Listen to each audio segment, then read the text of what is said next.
Entonces, ¿qué estábamos viendo de BJT? Habíamos visto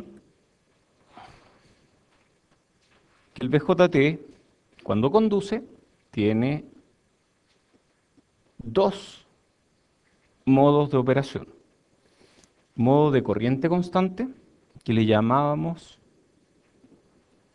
eh, le llamábamos ¿cómo esto? Región activa. Y este modo en que la corriente queda limitada por el circuito externo. Eso cuesta cacharlo al principio, pero en este modo la corriente está definida por el BJT y en este otro modo la corriente queda saturada por el circuito externo o limitada a lo que el circuito externo puede dar. Y ese modo le llamamos saturación. Ok, también habíamos hablado de beta. ¿Qué es beta? La razón entre dos corrientes, entre la corriente de colector y la corriente de base, ¿cierto? De ahí a allá hay beta a veces, más grande. Y ese beta vale solo cuando estamos en región activa. Si estamos en el límite de la saturación, beta todavía vale. Pero si nos pasamos a saturación, beta ya no vale. Porque la corriente del MOSFET pasa a estar definida por el circuito externo. Entonces, aunque yo le aumente I sub B, I sub C no va a poder crecer, porque está limitada por el circuito externo. ¿Cuál es el máximo valor que puede tomar I sub C? Más o menos. En torno a aquí está. BC partido por RC, es el máximo valor. Y más allá de eso no va a llegar. Entonces, aunque yo aumente beta mucho, perdón, aunque aumente I sub B mucho, yo multiplico I sub B por beta y no voy a llegar nunca a ese valor en I sub C. De hecho, I sub C va a estar limitado más o menos a BCE menos 0.2 volts partido por RC. Entonces ahí aparece este concepto de beta forzado, que es el beta aparente que yo veo cuando en mi circuito la corriente está limitada externamente por el circuito externo. Todos cachan ese concepto, ¿no? ¿Alguien tiene duda? Es que es re importante, por eso lo pregunto y por eso parto la clase hablando de lo que dejamos pendiente la vez pasada. Sí, pregunta. Este es más o menos heurístico, pero digamos que 0.2 volts es más o menos lo que aparece aquí. 0.1, 0.2 volts. Y eso tiene que ver con que en región activa, tú tienes que esta unión está polarizada en forma directa, porque este es como un diodo, ¿cierto? Y esta unión está polarizada en forma, perdón, esta unión está polarizada en forma inversa. Eso es en activa. Activa. Pero en saturación, esta unión está polarizada en forma directa y esta también está polarizada en forma directa. Y cuando eso ocurre, si aquí hay 0,7, aquí hay, pensémoslo intuitivamente, el colector es grande, tiene un área grande, entonces este diodo tiene un área grande, mientras que este diodo tiene un área chiquitita. Si yo hago crecer el área del diodo, el voltaje para la misma corriente va a bajar. Entonces este voltaje, esta caída de tensión es más chica, es del orden de 0.5 volts y esta es del orden de 0.7 volts. Por lo tanto, aquí ¿cuánto queda? 0.2 volts. Esa es más o menos la explicación de por qué ahí aparecen 0.2 volts. Ok, hicimos ejemplo en región activa, hicimos ejemplo en saturación. Entonces inventamos unos valores y llegamos a que efectivamente esta cosa se satura. ¿Y qué valor debe tener RB para que esto sature? Y este problema es bien relevante, ¿ah? Porque voy a ponerlo en una lámina nueva. Es bien relevante porque la mayoría de ustedes probablemente, no porque no quiera, o sea, no porque no pueda, sino que por opción más bien,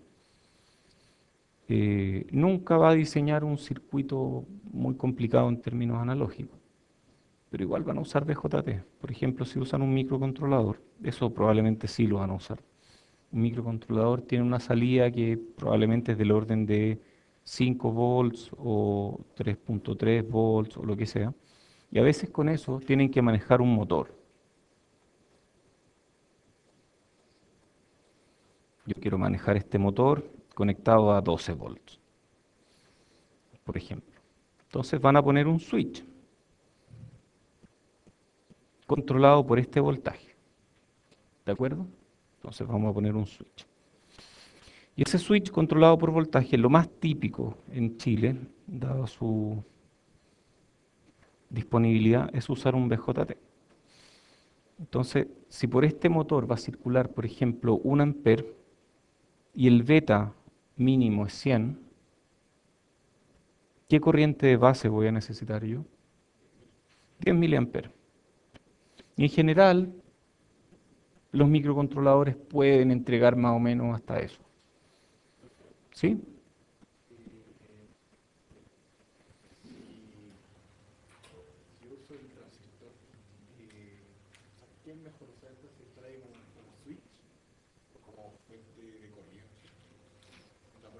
¿Tú dices ponerlo arriba? Ah, depende, depende. Si tú quieres controlar la velocidad del motor, em, no, yo haría lo mismo. Yo haría exactamente lo mismo, porque la gracia de este switch aquí es que lo estás conectando o desconectando, pero si en ambos casos estás saturando, la corriente multiplicada por el voltaje va a ser bajo. ¿Por qué eso? Porque el voltaje, a ver, cuando hay corriente, el voltaje va a ser 0.2, entonces va a ser chico. Cuando hay voltaje, la corriente va a ser cero, entonces la potencia disipada por este transistor va a ser baja. Si tú de ahí quieres controlar la velocidad del motor, puedes aplicar una PWM aquí. Y con eso logras hacer que esto vaya más rápido o más lento. Bueno, ¿y cómo calculamos esta resistencia que va aquí? Bueno, si aquí hay 5 volts, aquí hay ¿cuánto hay aquí? 0.7, 5 menos 0.7 partido por R me da los 10 miliamperes que necesito. Y con eso uno calcula esta resistencia. Entonces, este circuito es re útil para encender o apagar cosas.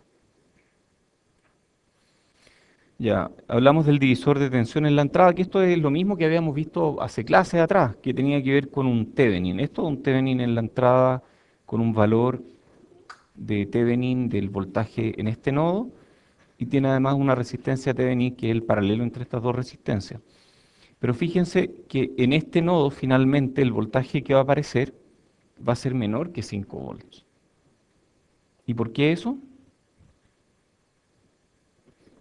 Porque hay corriente aquí. Como hay corriente aquí, por lo tanto este nodo va a estar a menos de 5 volts.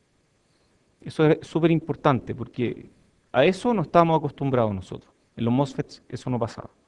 En los VJT eso sí pasa. Ya. Determine voltaje y corrientes de rama, suma beta igual 100. Y eso nos da, ¿qué nos da? ¿Cuánto es VBB? Aquí, VBB va a ser igual a... Ah, no, ya lo habíamos hecho. Habíamos hecho esta malla aquí. 5 menos 33.3 kilos por I sub B menos 0.7 menos I sub B por 3 kilos. Pero I sub B es beta más 1 I sub B. Esto es I sub E. Ya, ¿y de dónde salía esto? ¿Se acuerdan que hablamos algo de reflejar? Cuando uno refleja una resistencia de aquí a allá, lo que estamos haciendo en realidad es, eh, a ver, ¿cómo es esto? Si pasamos de aquí para allá, estos son 3 kilos, se ve como una resistencia más grande. Ah, perfecto. ¿Era así o no? Y si la paso para allá, por beta más 1, no, esto está mal, esto debería ser dividido por beta más 1, ¿no? A ver, tratemos de entender cómo es. ¿Qué pasa si es que yo hubiera hecho la malla? em, sí, eso es exactamente, no, sí estaba bien el beta más 1 porque depende de para qué lado lo miremos. Pero en el fondo lo que estamos haciendo es mover esta resistencia a esta malla. Y al mover esta resistencia a esta malla, la multiplicamos por beta más 1. Entonces, eso fue lo que hicimos ahí y nos queda la malla con I sub B. Al revés, si quisiéramos la malla con I sub B, esta resistencia pasa ya dividida por beta más 1. Y eso es reflejar resistencia de base en emisor o reflejar resistencia de emisor en la base. Es para simplificar el cálculo, es para ahorrarte una ecuación. O sea, en electrónica en general no aplicamos nodo y malla así formalmente, a menos que sea SPICE y necesites aplicar nodos y mallas para resolver algo. Lo que aplicamos en electrónica es una combinación de Ohm y Kirchhoff, y con eso resolvemos los circuitos. Entonces, esto es pasar esta resistencia para allá multiplicada por beta más 1, es una simplificación válida, exacta, que viene de saber que I sub E es beta más 1 veces I sub B. Entonces con eso nos evitamos una ecuación extra. Ya. Resolviendo, llegamos a I sub B igual 0.0128 miliamper. I sub B es beta más 1 I sub B, y eso nos da 1.29 miliamper.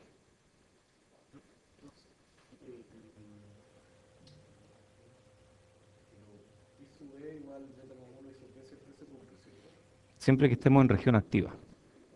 Entonces ahí tenemos que comprobar. ¿Y comprobamos cómo? Calculando VCE. VCE. ¿Cuánto es VCE en este caso? Podemos calcularlo restando 15 menos esta caída de tensión menos esta caída de tensión. Y si lo hacemos nos va a dar VC igual 8.6 volts. VE no lo tengo, pero, pero es del orden de 4 volts. VE es del orden de 4 volts, por lo tanto VCE es mucho mayor que 0.2 volts activa.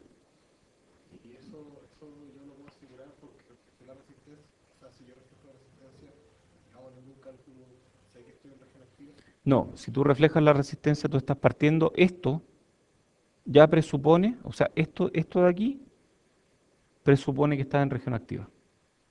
Después tienes que comprobarlo. Muy bien. ¿Y cuánto es I sub C? I sub C es beta I sub B y eso da 1.28 miliamperes. Perfecto. ¿Preguntas de esto? ¿No hay preguntas? Ya. Luego, em, existe el efecto Early en los transistores BJT. ¿Se acuerdan de qué era el efecto Early? Tenía que ver con que las fuentes de corrientes que aparecen en las curvas IC versus BCE del BJT no son ideales. Entonces hay una pequeña resistencia, en realidad es bien grande, es súper grande, es gigante, y esa resistencia produce como efecto que la corriente dependa de BCE. Nosotros cuando tenemos una fuente de corriente ideal, esa corriente idealmente no depende del voltaje. En este caso, estas fuentes de corriente no son ideales. Entonces sí dependen del voltaje, pero dependen levemente de acuerdo a este modelo. Entonces este es el nuevo modelo de BJT, con un diodo aquí y con una fuente de corriente controlada por la anterior y con una resistencia en paralelo. Y esa resistencia en paralelo se puede calcular. De hecho, SRO, conociendo VA, que es un parámetro del transistor que se llama voltaje early, que es donde estas curvas se intersectan. Seguramente, no sé cómo fue, Early tiene que haber hecho teorema del punto gordo aquí, porque no es que caigan todos ahí, pero se da más o menos. Y en ese caso, la resistencia es como I sub C partido por V sub A, más o menos. I sub C pasa a ser, ¿cuál era la ecuación para I sub C? Era algo así como I sub S por E a la V B E partido por VT. Ya, esa es la ecuación típica para I sub C. Entonces aquí seguramente hay que agregarle algo más, ¿o no? 1 más lambda PCE, donde lambda es 1 partido por VA. O bueno, VA lo pusimos positivo, así que 1 partido por VA nomás. Ya, y esa es la ecuación. Muy bien. ¿Preguntas de esto?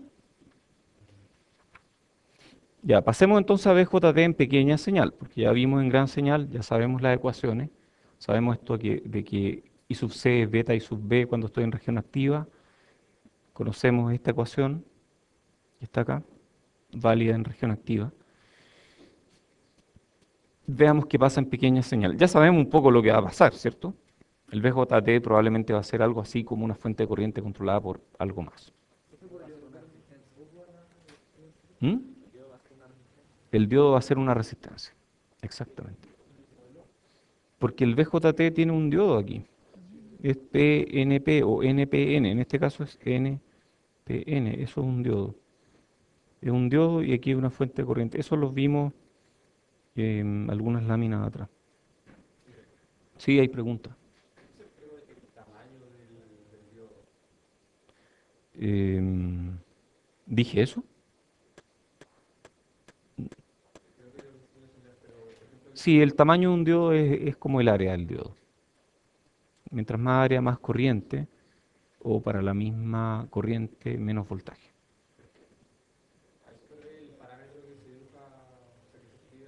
Esto, sí. Esto tiene que ver con que nosotros veíamos los diodos como...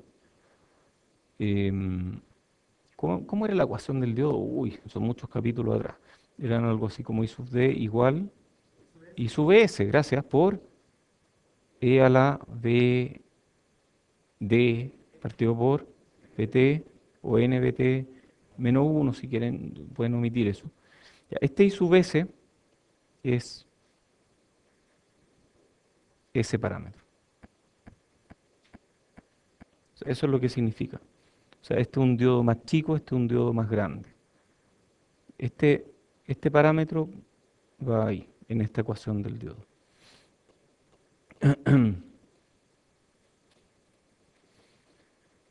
Ya, entonces, pasemos a pequeña señal. ¿Cuál es la motivación detrás de pequeña señal? Que los ingenieros sabemos resolver circuitos lineales, pero no somos tan buenos resolviendo circuitos no lineales. Entonces lo que hacemos generalmente es linealizar. BJT tiene 4 regiones de operación.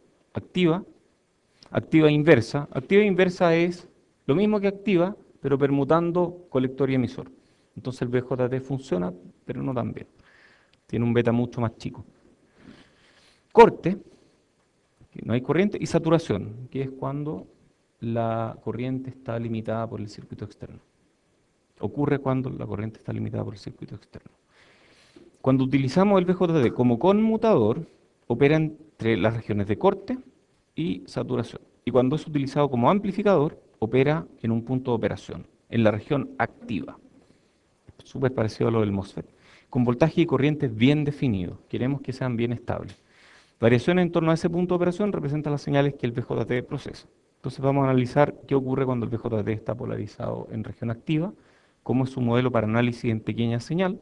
Entonces, nuevamente volvemos a este concepto de el doble de diversión. Tenemos un circuito, lo analizamos en DC obtenemos corrientes, voltajes, establecemos en qué región de operación estamos, con ello calculamos modelos de pequeña señal y luego vamos a AC y vemos qué es lo que ocurre. Finalmente la respuesta es la superposición entre las dos respuestas. Entonces, por ahora, dice aquí, no nos vamos a preocupar de cómo polarizar el transistor en ese punto de operación. Después vamos a hablar de eso. Vamos a preocuparnos de cómo se comporta en torno a ese punto. Entonces, vamos a mirar, vamos a partir con un ejemplo. Esto es un amplificador de emisor común. Ah, porque el emisor va a tierra, perfecto. Sí, es la misma cuestión. Después los vamos a ver con más detalle, pero entonces asumiendo que algún circuito se encarga de mantenerlo en el punto de operación correcto, aplicamos un voltaje en la entrada y obtenemos un voltaje mayor e invertido a la salida. Entonces, esta es la curva que caracteriza voltaje de entrada versus voltaje de salida. El voltaje de salida, cuando el transistor está en corte, va a estar pegado a VCC, porque no hay corriente a través de esta resistencia. Corte, corte, corte. Después, cuando pasamos a región activa, va a moverse este voltaje rápidamente. Y cuando vamos a saturación, en saturación va a estar pegado a 0,2 volts. Entonces, el paso, ese tenue paso entre corte y saturación, es la región activa, que es la región en que el BJT nos ofrece mayor ganancia. Y la ganancia se ve en esta curva. Si es que aplicamos una pequeña entrada, vamos a ver una gran salida. De esto ustedes ya están súper acostumbrados, porque ya lo hemos visto en MOSFET. Vamos a ver una ecuación antes. ¿Cuánto es la ganancia? Es dBO respecto de dBi, ¿cierto? Esa es la ganancia. Suponiendo que estamos en región activa, ¿cuál es la ecuación para la corriente en región activa? I sub C igual I sub S por E a la VBE partido por VT. En saturación, la corriente está dada I sub C dada por circuito externo. Y en corte I sub C igual 0. Perfecto. Entonces, asumiendo que estamos en región activa, vamos a calcular la ganancia, que es de VO a dBi. ¿Cuánto es VO? VO es, ya pues ayúdenme, VCC menos RC por I sub C. Ah, y ya tengo I sub C. Asumiendo que estoy en región activa, entonces VO es VCC menos RC por I sub S por E a la VBE partido por VT. ¿Está bien hasta ahora, no? Ah, pero VBE es VI. Ah, perfecto. Entonces yo puedo reemplazar ahí VI. Ya, y yo puedo derivar esto, ¿no? ¿Qué pasa cuando uno deriva esto de VO a dBi? Ah, esa es la ganancia que estamos buscando. Ayúdenme. La derivada de esto es 0. La derivada del menos es menos RC por I sub S por partido por VT por E a lo mismo. VI partido por VT. Ya. Ah, y esto es I sub C. Ustedes mismos me lo dijeron. Entonces, la ganancia resulta ser menos RC por IC partido por VT. Interesante, o sea, uno puede calcular la ganancia sin meterse con modelos de pequeña señal, pero es mucho más fácil y mucho más intuitivo y da mucha más información ver el modelo de pequeña señal. Ustedes ya se imaginan cuánto es la transconductancia de esto, ¿no? ¿Cuánto es la transconductancia de este transistor? Porque yo sabía que la ganancia es Gm por RO en este caso es RC, y C partido por VT, esa va a ser la transconductancia.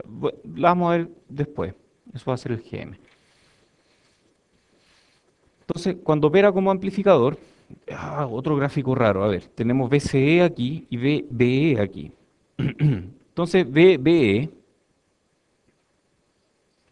produce I sub C de acuerdo a VBE me convierte un voltaje en una corriente de acuerdo a la ecuación I sub C igual IS por E a la VBE partido por VT.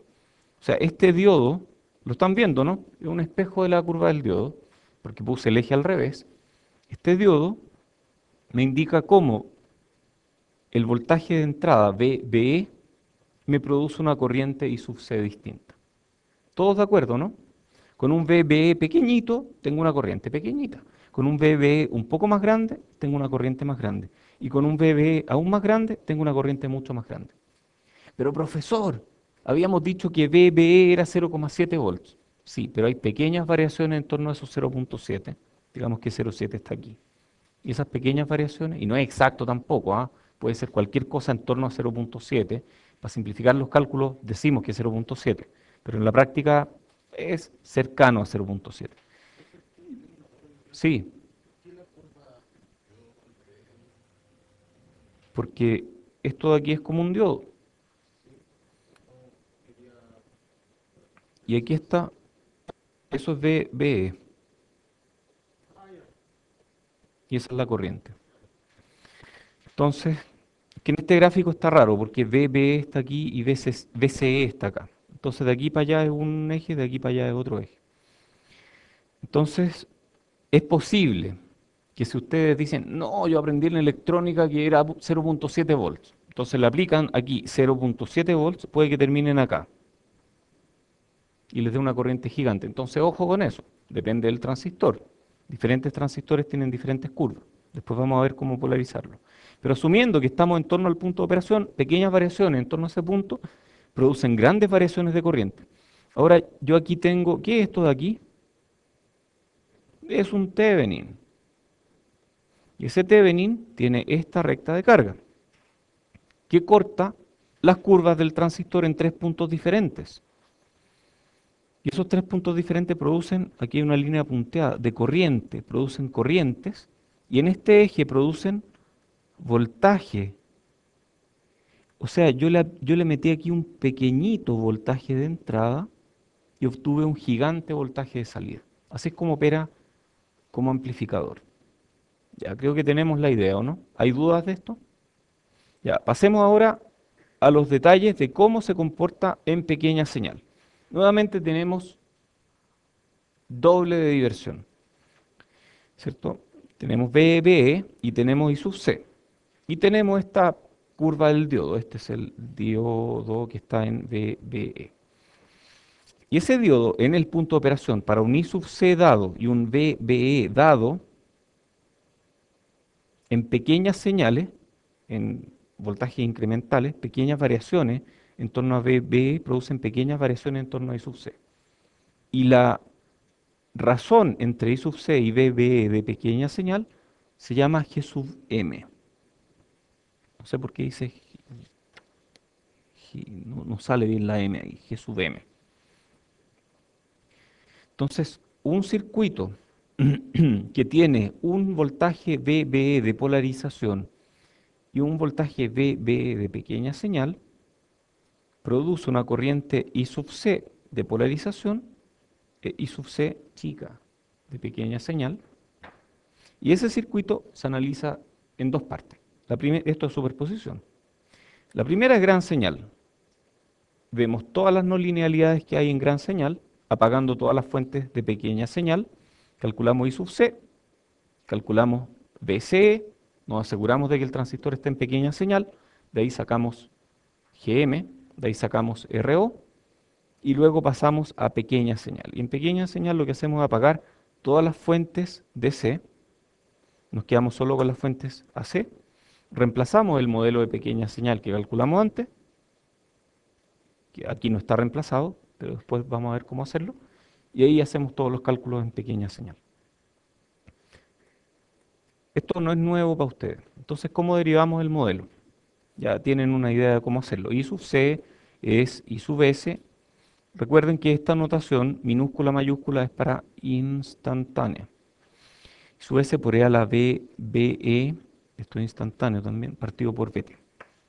Ya, pero yo sé que BE, instantáneo, es VBE de polarización más VBE de pequeña señal. Entonces me queda aquí I sub C, es I sub S por E a la VBE partido por VT. ¿Y qué viene aquí? Por E a la VBE partido por VT. ¿Está bien? Porque se suman. Ah, perfecto. Ah, y esto, ¿qué era esto? I sub C de gran señal. Entonces I sub C instantáneo es I sub C de gran señal por E a la VBE partido por VT. Adivinen qué viene ahora. Este E a la VBE partido por VT es muy no lineal. pero VB es chiquitito. Ah, Taylor, perfecto. Entonces aplicamos serie de Taylor y esto se parece a I sub C por uno más VB partido por VT más un montón de cosas que se van. Se van cuando VB es mucho menor que VT. Entonces, condición para pequeña señal es que VBE de pequeña señal sea mucho menor que VT. ¿Cuánto es VT? 25 milivolts. Entonces, estas variaciones son mucho menores que 25 mili. O estas variaciones aquí son mucho menores que 25 mili. En ese caso, la expansión de Taylor es válida. No, la expansión de Taylor siempre es válida cuando las funciones son bonitas y se comportan bien. La expansión de Taylor truncada es válida cuando BB es mucho menor que BT. Entonces, cuando eso ocurre, tenemos esta ecuación. Entonces, la ponemos de nuevo. I sub C, que es I sub C más I sub C pequeñita, es I sub C por 1 más VBE partido por VT.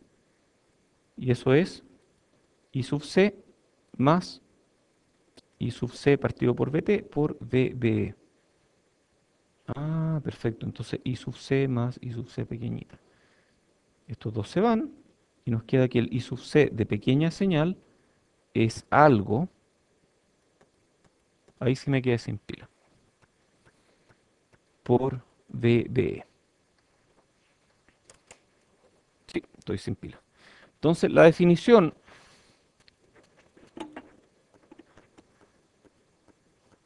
por definición.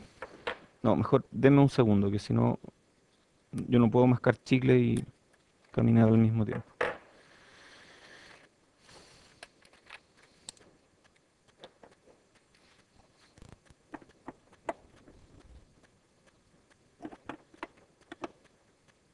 Ya. Entonces, aquí nos topamos con algo. Esto es corriente, esto es voltaje que hay entre medio. Si esto es corriente, esto es voltaje que aparece entre medio. Algo en Siemens, una transconductancia. Entonces, Gm lo definimos como la derivada de I sub C instantánea respecto de VBE instantáneo. Y eso es el I sub C de pequeña señal partido por VBE de pequeña señal.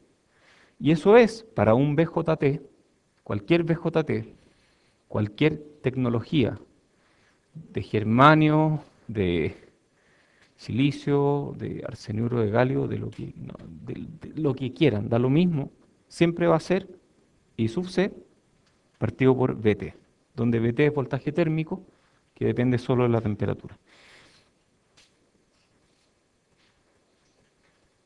Notable, es la elegancia misma, ¿no? Es como súper elegante el resultado. Ya, sí, igual es, porque en los MOSFET eran ecuaciones mucho más feas, pero aquí es notable, es súper, súper simple. Depende de IC y de la temperatura. Ah, y depende de beta, ¿o no? A ver, IC depende de beta eventualmente, pero si yo defino IC de alguna forma y fijo IC, GM no depende de beta. O sea, no depende del transistor. Cualquier transistor tiene el mismo GM para la misma corriente. Y- igual es interesante, ¿ah? Porque, a ver, esto no lo estoy viendo mucho, pero yo me acordaba que en un amplificador con transistores, la ganancia es algo así como GM por RO, ¿o no? Y si RO está definido externamente y es fijo, cuando yo hago crecer GM, crece la ganancia. Entonces yo puedo comprar más GM aplicando más corriente. Y la corriente es proporcional a la potencia. O sea, yo para lograr más ganancia tengo que aplicar más potencia. Eso es todo lo que dice esta ecuación. Igual es interesante darle ese punto de vista distinto. Ya, esta ecuación es súper importante. Es tan importante que hasta yo me la sé. Yo no me aprendo cualquier ecuación. Entonces, y si no me la sé, me acuerdo. Gm es algún voltaje por alguna corriente, al revés, ¿cierto? Alguna corriente partido por algún voltaje porque esto está en Siemens. ¿Qué corriente? La corriente del transistor, que es I sub C. ¿Y qué voltaje? Algún voltaje que no dependa del punto de operación, porque si no esto sería raro. Quería algo dependiente del punto de operación partido por algo dependiente del punto de operación. Entonces tiene que ser un voltaje que sea ojalá constante.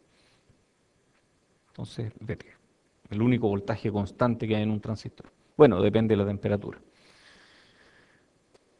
Muy bien, apréndansela. Esta es buena. Y la van a usar caleta. Ya, ¿qué más? No hemos terminado, lamentablemente. ¿Ah? ¿Cómo? ¿Mejor qué? Ah, sí, tenemos el doble de diversión. Vamos entonces a I sub B, que es, sabemos I sub C partido por beta, asumiendo región activa. Este modelo es solamente válido en región activa. Por si no les queda claro, solo región activa. Oye, ¿ese solo lleva o no tilde?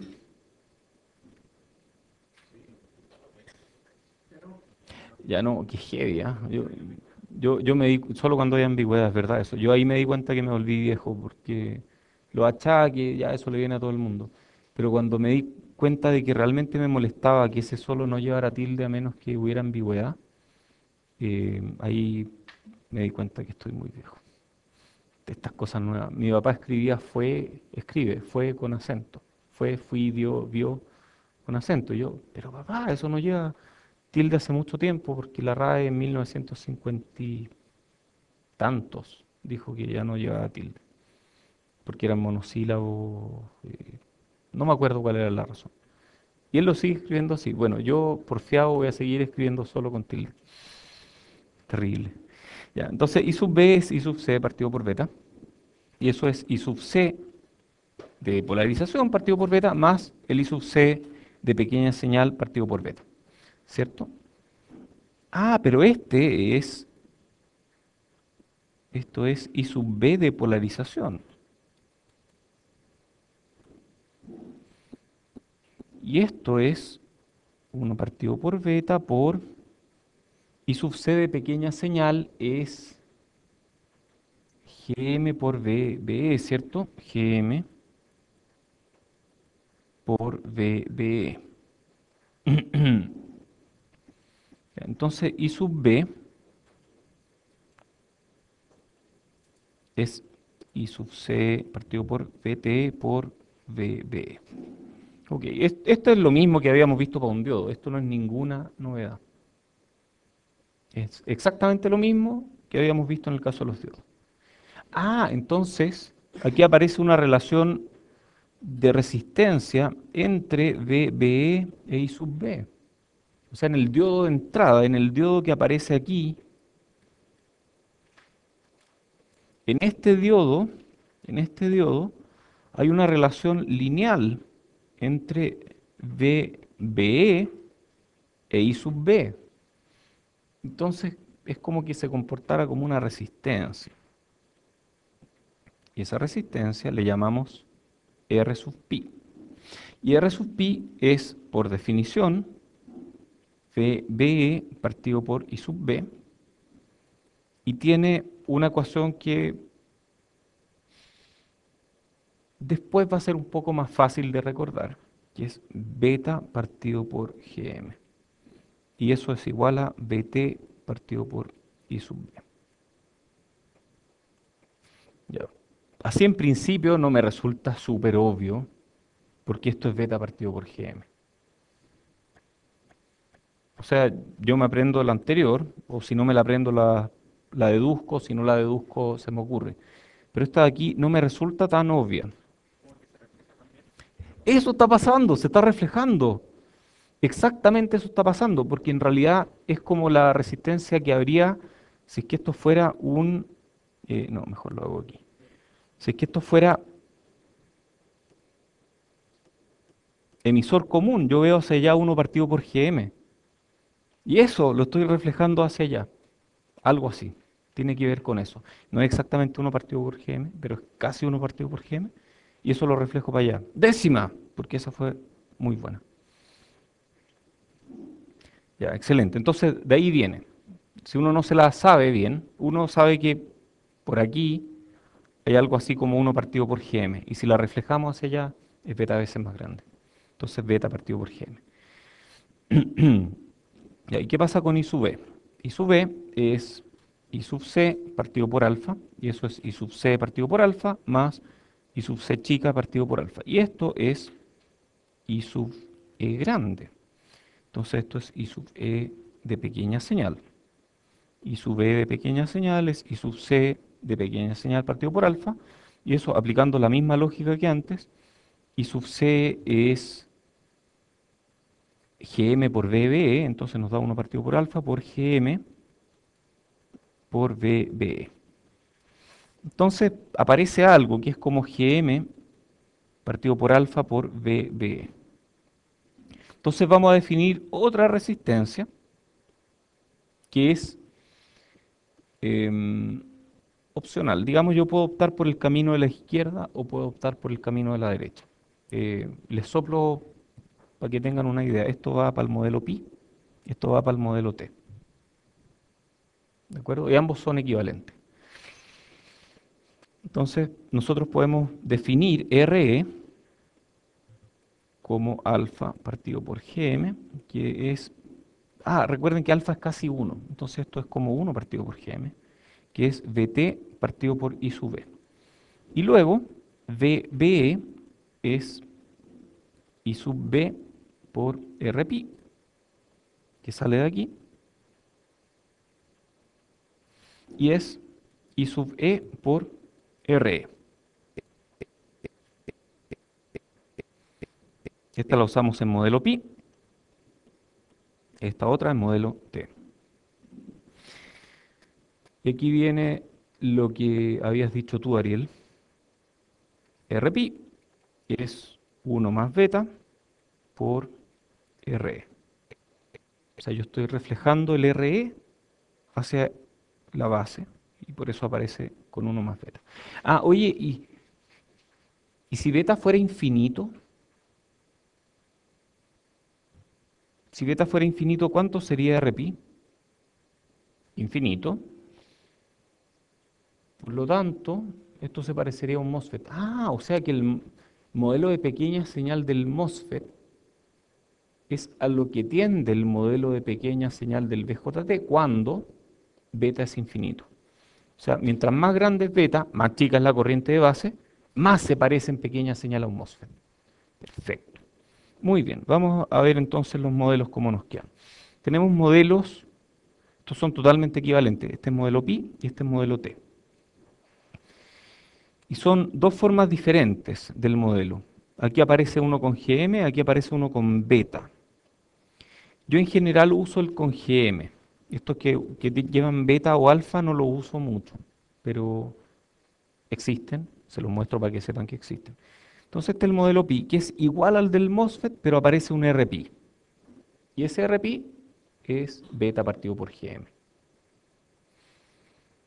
Y su equivalente en modelo T es RE aquí y GMB aquí. Entonces es casi lo mismo que el MOSFET. En el caso del MOSFET había, también había una resistencia. Ah, era igual, son iguales. ¿Cuál es la diferencia aquí entre este y el del MOSFET? Porque en el del MOSFET había algo curioso, que la corriente era cero. Aquí la corriente no es cero. ¿Y saben por qué no es cero? La corriente no es cero porque RE es alfa partido por GM, que es casi 1 partido por GM. Si fuera igual a 1 partido por GM, la corriente sería cero. Matemáticamente, si es que uno resuelve este circuito, para 1 partido por GM, dado que aquí hay GM, BBE, y aquí hay 1 partido por GM por BBE, 1 partido por GM, y eso está en el denominador de BBE, para calcular la corriente. Entonces aparece, GMBB, esto también es GM por BBE. Son lo mismo. Entonces, cuando alfa es 1, aquí no hay corriente. Y alfa es 1 cuando beta es infinito. Todo calza pollo. Perfecto. Estamos. Oye, ¿y cómo son los transistores PNP en pequeña señal? Porque ahora derivamos el de gran señal. Perdón, el NPN. Pero ¿cómo es el PNP? Idéntico, no al revés, idéntico. Es la misma cosa, es idéntico. Acostúmbrense a eso. Cuesta, ¿ah? Al principio, yo me daba cabezazos para entender esto, pero es simplemente reemplazar el mismo modelo. Igual, tal cual, sin cambiar ningún signo, sin cambiarle la letra a ninguna patita. Iguales, la misma cosa. Sin ponerle negativo a ninguna parte, nada, la misma cosa. Entonces perfeccionemos el modelo y agreguémosle el efecto Early. Y el efecto Early aparece como un RO aquí. Y este RO es I sub C. No, no, pues si R tiene que ser un B partido por un I. ¿Qué B es? BA partido por IC. Y eso es 1 partido por lambda IC. Perfecto. Ya pues, resumen. Esta lámina es buena porque salen un montón de ecuaciones, esto en pequeña señal. Por supuesto que esto es válido en región activa. En región activa, bueno, esta en realidad no, esta es válida en todos lados. La corriente de emisor es la suma de la corriente de colector y la corriente de base. Esta es la corriente de colector, las otras se deducen según beta y alfa. Aquí está la relación entre alfa y beta. Aquí están las relaciones para GM. Yo me sé esta. Las demás no me las sé, pero uno las deduce relativamente fácil. Esta es la relación para I sub RE, yo me sé esta, las demás las deduzco. Esto es por definición esto, y luego viene lo demás. Esto es por definición esto. RPi, yo me sé esta, y después RO. Y esas son las que hay que saber, si las demás uno las deduce o no las usa tanto.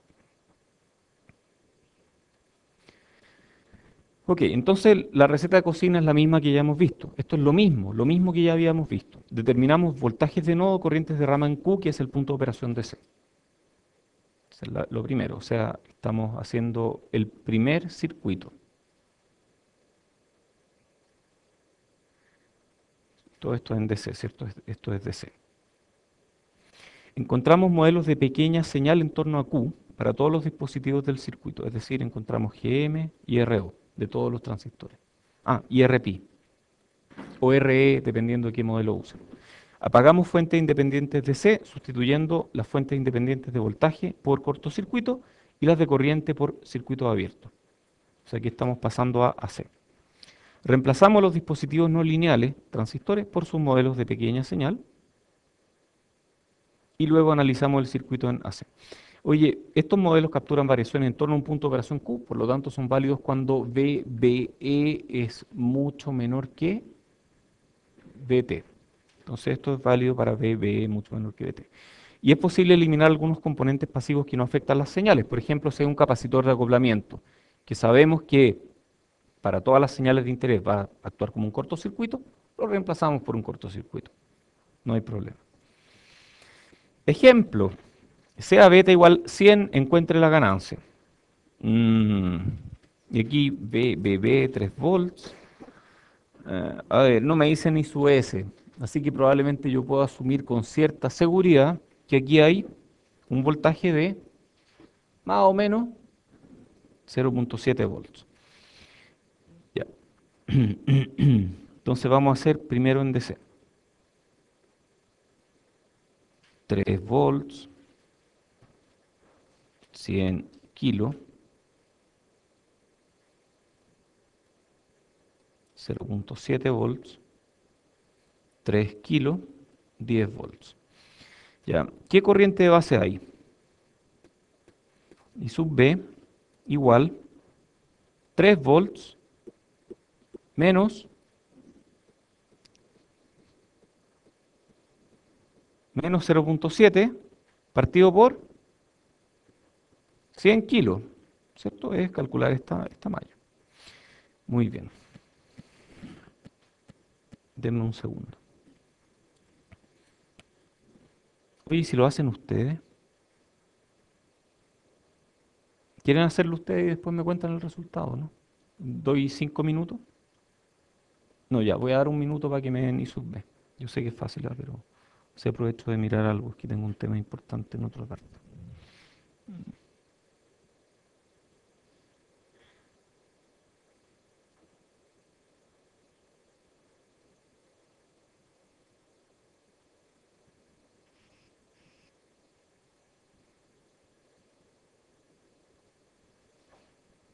Ya, ¿cuánto nos da I sub B?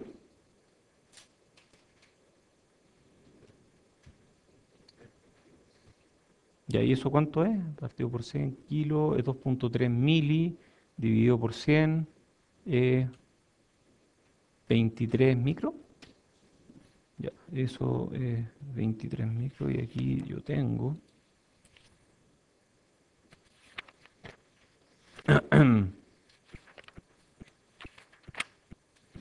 yo tengo eso, toda la razón. Y sub B es 23 micro. Ya, entonces, ¿qué viene después? Asumir que está en región activa. Si estuviera en región activa, I sub C sería 100 veces eso. 23, 230, 2.3 mili. Si estuviera en región activa. 2.3 miliamperes. Ya, y luego, ¿cuánto es BC? ¿Cómo calculo BC? 10 menos 3 kilos por 2.3 miliamperes. Y eso me da 3.1 volts.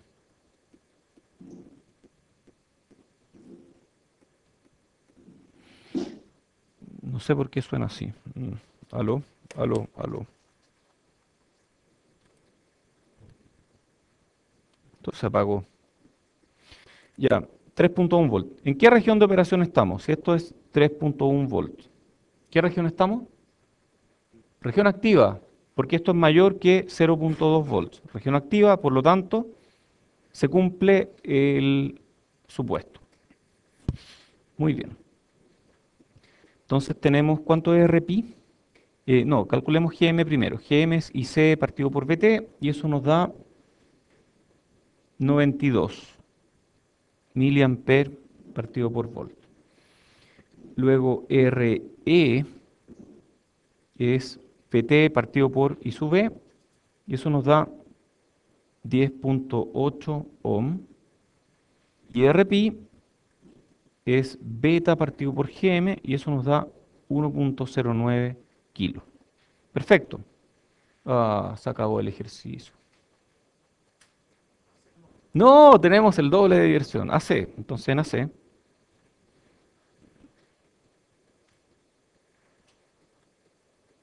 BI. ¿Qué modelo prefieren? ¿El pi o el T? Ya hagamos el T entonces. Mala onda. No, ya hagamos el pi.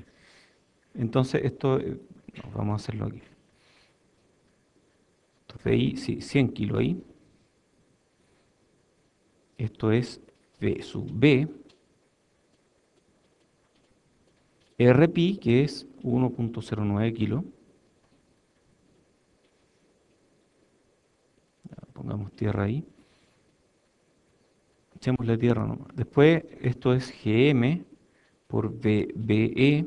Ah, BE es 0, así que esto es GM por VB. Y luego tenemos RO, pero aquí no nos dan información respecto de early, así que vamos a asumir que RO es infinito. Y luego tenemos RC a tierra. Y aquí está VO.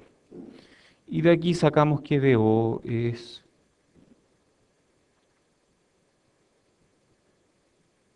GM o menos GM por RC. ¿Por qué cosa?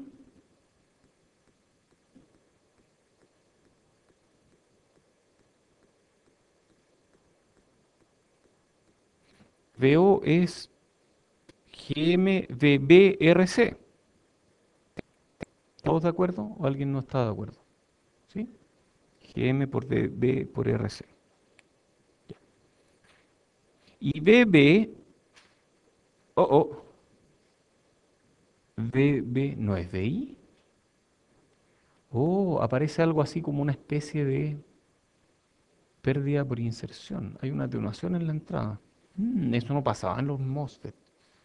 Aquí sí hay atenuación en la entrada. VB es, uy, esta es una terrible atenuación. 1.09 kilo partido por 1.09 kilo más 100 kilos. Todo esto por VI. Por lo tanto, de aquí calculamos, ponemos esto ahí y esto después lo resolvemos y nos da VO partido por VI es menos 3.04 volt partido por volt. Entonces, si bien esta parte tiene una gran ganancia, esta parte tiene una gran atenuación, porque esta resistencia es muy grande. Entonces, ahí cambió un montón. Este resultado es nada que ver con el caso del MOSFET, porque en el caso del MOSFET esto era infinito. Igual como en el MOSFET uno puede calcular la ganancia por el fin efectivo y la resistencia de salida. Puedes, o sea, tú podrías decir, a ver, tú podrías, por ejemplo, decir, para mí, este es mi amplificador, cara dura, y calcular GM efectivo y RO para ese amplificador, para todo esto, sí podrías hacerlo. O, yo diría que más correcto, es decir, en realidad mi amplificador llega hasta aquí. Y yo para este amplificador calculo GM efectivo, Rout, y calculo un tercer parámetro, Rin. Porque Rin me va a dar cuál es la atenuación que hay en la entrada. Y de ahí puedo calcular la ganancia y todo lo demás. O sea, esto es fácil. Después de que uno lo entiende, es realmente fácil. Ya, otro. ¡Ah! Son muchos componentes. No, ¿cómo vamos a resolver esto? No, pero por suerte yo no creo que lo vayamos a resolver en la clase. Oh, oh. Oh, oh. Sí, sí, sí, hay que resolverlo en la clase. Ya, hagámoslo. Ya. Este sale del Cedra Smith, o sea, si es que hay algún error aquí, viene del Cedra Smith. No, no, no, vamos a tratar de no cometer errores. Etapa uno, etapa 2. Ah, es un amplificador que tiene dos etapas. Y tiene... Ah, aquí hay un Thevenin en la entrada. Perfecto. Hay una resistencia de carga en la salida, que tiene una capacitancia grande ahí, que es para qué cosa. Para acoplamiento. Este tiene un nivel DC, este tiene un nivel DC 0. Entonces, para acoplar ambas, ya, ok. Entonces, y tenemos amplificadores. Una etapa, otra etapa. Ah, perfecto. Entonces, ¿y esto qué hacen esto de infinito aquí? Ah, en pequeña señal tiran este nodo a tierra. Probablemente eso sirve para aumentar la ganancia. Ah, lo vimos en la tarea de MOSFET. O sea, esto igual se aplica a BJT. Perfecto, sí tiene que ver con eso. ¿Qué será esta cosa que está acá?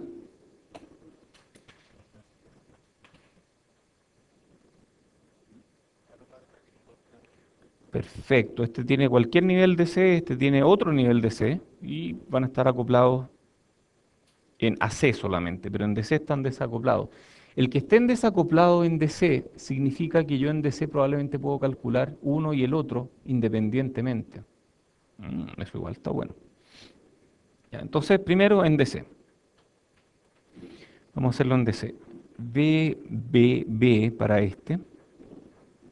Ah, qué bueno. R1, R1, R2, R2, RC, RC, RE, RE son iguales. Son idénticos. O sea, esto es lo mismo que esto. Son dos etapas idénticas. Entonces, no hay que preocuparse mucho por hacer dos veces el mismo ejercicio. Si no, habría sido el cuádruple de diversión. O sea, basta con hacerlo una vez para cada etapa. Entonces, cómo es, cómo calculo yo esto?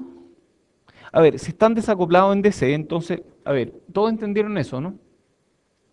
Si hay capacitor aquí, hay capacitor aquí y hay capacitor aquí, yo puedo calcular cada uno de estos en DC por separado, porque los capacitores me están diciendo, mira, ahí hay un circuito abierto en DC. Entonces yo calculo este por separado, que resulta ser igual a este. Ya, ¿cómo calculo esto? Lo típico que se hace es decir, bueno, aquí yo tengo un VBB, tengo un RBB, y eso va aquí.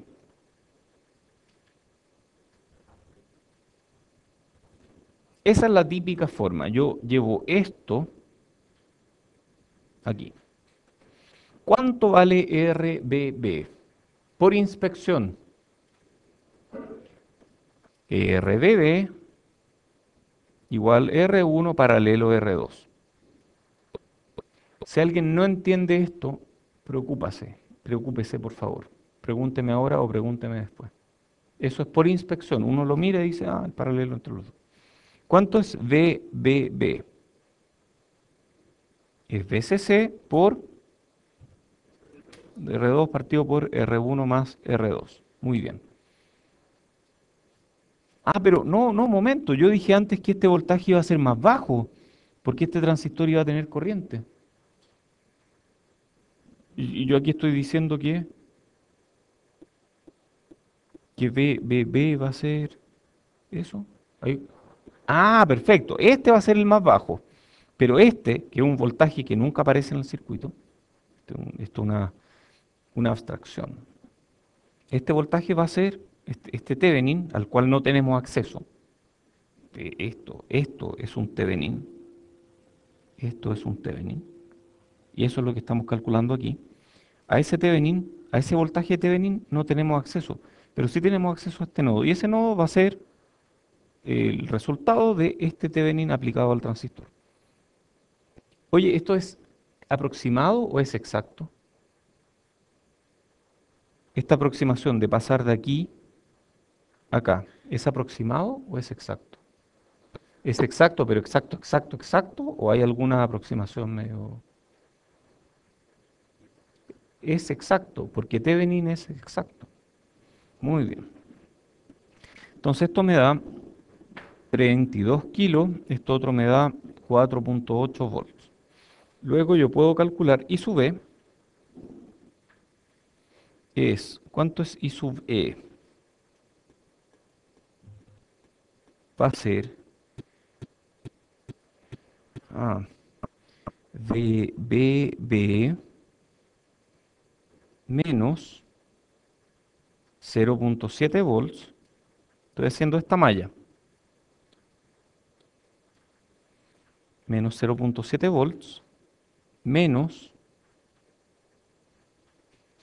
Ah, no, perdón. Menos 0,7 volts partido por qué cosa? Estas dos están en serie. Partido por RE. Más... Ah, pero hay un factor de beta más 1 aquí. Reflejémosla. ¿Cómo la reflejamos? RB. No, esta la estamos pasando para allá. Aquí son chicas, aquí son grandes. Entonces, si pasamos esta para allá, en base las resistencias son grandes porque las corrientes son chicas. En emisor, las resistencias son chicas porque las corrientes son grandes. Entonces, si pasamos RBB a RE, hay que dividirla por beta más 1. Ya, y al hacer eso, nos da, esto es 3,9 kilos, uno reemplaza y resulta en 0,97 miliamperes. Luego I sub C sería alfa por I sub E, y eso es, si beta es 100, alfa es 0,99, porque es beta partido por beta más 1. Y eso da 0,96 miliamperes. De aquí calculamos VC. ¿Cuánto es VC? VC es VCC menos I sub C por RC, y eso nos da 8,5 volts. Y en alguna parte deberíamos calcular I sub RE, perdón. RE que es, perdón, eh, V sub E. ¿Cuánto es V sub E? Es como 1 mA por RE. 1 mA por 3,9 me da como 3,9 volts o algo así. Un poquito menos, como un 3% menos, pero de ese orden. Entonces, 3,9, 8,5. Entonces aquí hay un voltaje que es algo así como VC menos VE. Y ese es mayor que 0,2, ¿o no? Es harto mayor que 0,2. Mucho mayor que 0,2 volts. Por lo tanto, estamos en región activa. Y estos supuestos valen. Todos los supuestos que habíamos hecho, así que estamos bien. Vamos casi en la hora, pero hay tiempo aún. Em, a ver, ¿y por qué tanta álgebra aquí? Ya, estaban separadas las etapas, está súper bien. Pero cuando vamos a pequeña señal, las etapas no están tan separadas. A ver, tenemos BI,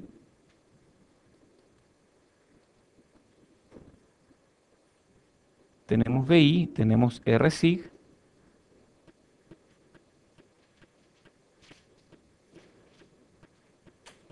luego tenemos un capacitor infinito que en pequeña señal se convierte en un cortocircuito. Luego tenemos estos dos de acá, que le habíamos llamado RBB. ¿Y ese RBB va a tierra? Pero ¿cómo va a ir a tierra si aquí, aquí estaba lejos de tierra? ¿Cómo, cómo es posible que vaya a tierra? Porque esta es tierra, BBB se convierte en tierra. Entonces es tierra, está bien. Y luego viene el transistor. Y el transistor, modelo pi, es RPi,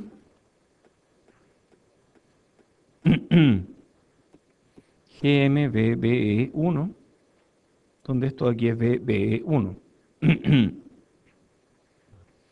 No hay RO en este caso. Perdón, no me han dado BA, por lo tanto no hay RO. Y luego de eso viene la segunda etapa. Y la segunda etapa comienza con un capacitor. Ah, no, este es parte de la primera, pero da lo mismo. Esto es cortocircuito. Y luego viene esto. ¿Y qué es esto? RBB a tierra, nuevamente.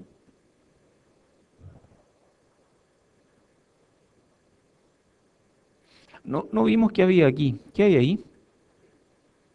Tierra también. Este capacitor la está tirando a tierra. Sí, me faltó RC. Toda la razón. Me faltó un RC aquí. RBB. Luego viene de nuevo RPi. VBE2. GMVBE2. ¿Qué tenemos aquí? RE desaparece. Aparece RC y RL en paralelo.